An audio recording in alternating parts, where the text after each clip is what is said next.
Hello, gents. We are here with the first lesson of Nice Guy Bootcamp, okay? This will work if you commit. This will only work if you commit, okay? If you don't commit, watching a fucking video is not going to fix anything, okay? It's not. It's not going to fix anything. So let's go over the habits that you must embody, okay? Sorry is gone, okay? Sorry cannot be in your vocabulary any longer, okay? This isn't to say that you can't express remorse, regret, or express the fact that you might be apologetic. It's really more so a mental and linguistic shift, removing the word sorry from your vocabulary. For example, if you are late, instead of apologizing for being late, you thank them for their patience. So you don't say, I'm sorry I'm late. You say, thank you for being patient and waiting for me. This flips a statement of self-deprecation into a statement of gratitude, right? It's really a positive reframe, okay? So next, understand what is going on with you, okay? When you are nice, when you are doing people-pleasing behaviors, when you seek approval, when you avoid conflict, what you are doing in your mind subconsciously is you are writing a covert contract, okay? This contract is covert to the person you are being nice to, and oftentimes you aren't even aware of it either. You are unconscious to this fact. But do you ever notice how you are nice? Let's say you're nice to a person, nice, and you're always nice, and you're always accommodating them. Okay, so niceness isn't a good word for it. I think accommodating and over-accommodating and unconditionally accommodating is the issue, right? So when you are unconditionally accommodating to a person, and they, in one way or another, do not accommodate you, you feel, how do you feel when that person is not accommodating you? You feel hurt, you feel gypped, you feel let down, you feel unappreciated. Okay? Now, why do you feel this? You feel this because they are not reciprocating what you did for them. The problem is that oftentimes these people did not even ask for you to do this. They definitely didn't ask for this compulsive behavior from you. So we are not encouraging you to mistreat people. I'm not encouraging you to mistreat people. I'm not encouraging you to neglect people. I'm not encouraging you to leave your friends hanging. I'm not encouraging you to do only the bare minimum. What I'm encouraging you actually is to be aware of what the hell is going on. Okay? So one thing that you should do is you need to think of times that this shit has happened where you have over-accommodated for people, you didn't get what you didn't get that kind of energy back, and then you felt hurt. Now, what I want you to do is think of what you did next. What do you do next after this? Okay? What do you do next after you feel unappreciated? Okay? Do you do more nice guy behavior? Okay? Or do you start to get bitter and mean? Okay? Now, your reaction to them not giving you back the energy that you gave to them, what I need you to understand is that your reaction should be nothing. It should be indifference. Why? Because first of all, kindness is free. Real kindness is given with zero expected in return. So the fact that you are being hurt when you get nothing back in return, that you feel gypped, that you feel let down, that you feel unappreciated, shows that what you did in the first place was not kindness. It was a contract. So if you feel hurt, gypped, let down, when you do something for someone and they do not do something back for you, what you are doing was not kindness. It was done out of a place of expectation and, honestly, manipulation. So you are manipulating these people with your kindness to get what you want out of them. What I'm here to tell you is that there is a much more effective way that makes you more attractive. There's a much more effective way to get what you want out of people without being false kind, without faking kindness or being manipulative with your kindness. We will get to that in the next lesson. First, I want you to know that really the biggest part of this whole boot camp is making you hyper aware, almost clinically aware of what the hell you're doing. The way that we're going to get you aware is with the clicker, okay? And the clicker is based on this story. So there was a Buddhist monk who was overweight and addicted to potato chips.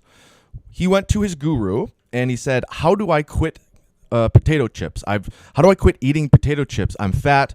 Women don't like me. I don't feel good about my body and my health, but I can't stop eating them. What do I do?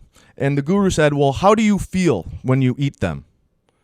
And the monk said, I don't know. I feel good, I guess. And the guru said, no. Describe to me the texture of the potato chip. Tell me exactly tell me the thoughts that are going through your mind as you are eating them. What do you feel? What do you smell? What do they taste? The monk said, I don't know. I'd have to be eating them. And the guru said, exactly. The monk left, kind of confused, but the next time that he ate a bag of potato chips, he remembered what the guru said, and he started to contemplate what his feelings were when he was eating the potato chips. He said, okay, they taste like this, they crunchy like this, they're salty, I'm feeling shame, I'm feeling regret, I shouldn't be eating this, but they taste so good and I just can't stop. And then he delved deep into the sensory interactions that he was having with the potato chips. What do they smell like? What do they taste like? How do they feel on my mouth, the mouth feel, the texture? Right? So basically, he was hyper-focused on the act of eating the potato chips. So when he was eating potato chips, essentially he was in a meditative state about the potato chips.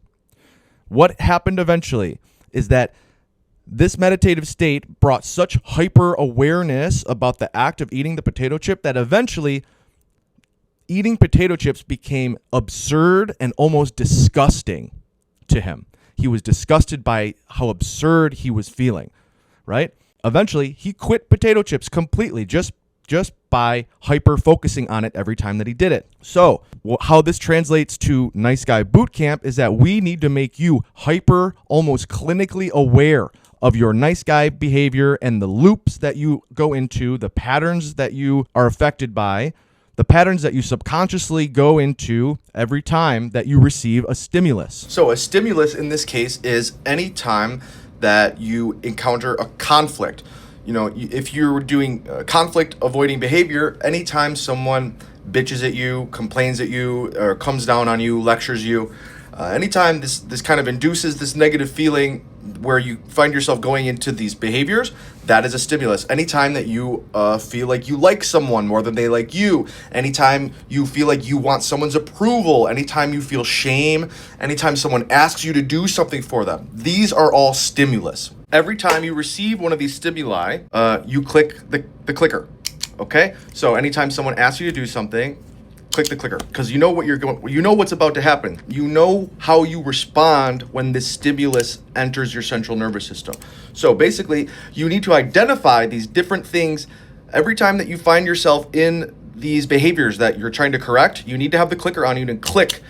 Now you need to identify the very first step, which is the stimulus that triggers you going into this loop, okay? If you're catching it once the behavior is already started, you didn't catch it soon enough, because we need to identify your triggers.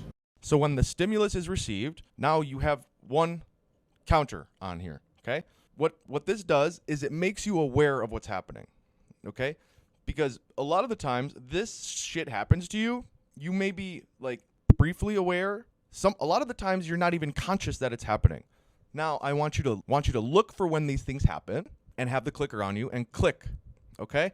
Now, you're not going to be able to stop the loop, but the loop looks like something like this, where you get the stimulus, you feel either anxious, shame, or fear, right? So shame is really just fear of embarrassment. Shame really is a fear of, if you think about the tribal Homo sapien and where a lot of our emotions come from, shame comes from a fear of being kicked out of the tribe and left for dead in the wild, okay? So this is all of these emotions that you're feeling are carryovers from hundreds of thousands of years ago that we have adapted to keep ourselves alive. So once you get the stimulus, you click. You make yourself aware that you are entering this loop, okay? So then right after the stimulus, you'll feel some kind of anxiety, you'll feel some kind of shame, and you will have some kind of fear. And what you have been doing is nice guy behavior. Nice guy behavior. Okay? And what nice guy behavior does, it tries all this nice guy behavior is a coping mechanism to try to get rid of this shit. Okay? Now, this is the loop. This loop starts, okay? And it keeps going and going and going until the stimulus is gone. Okay? Now, what do we want to do?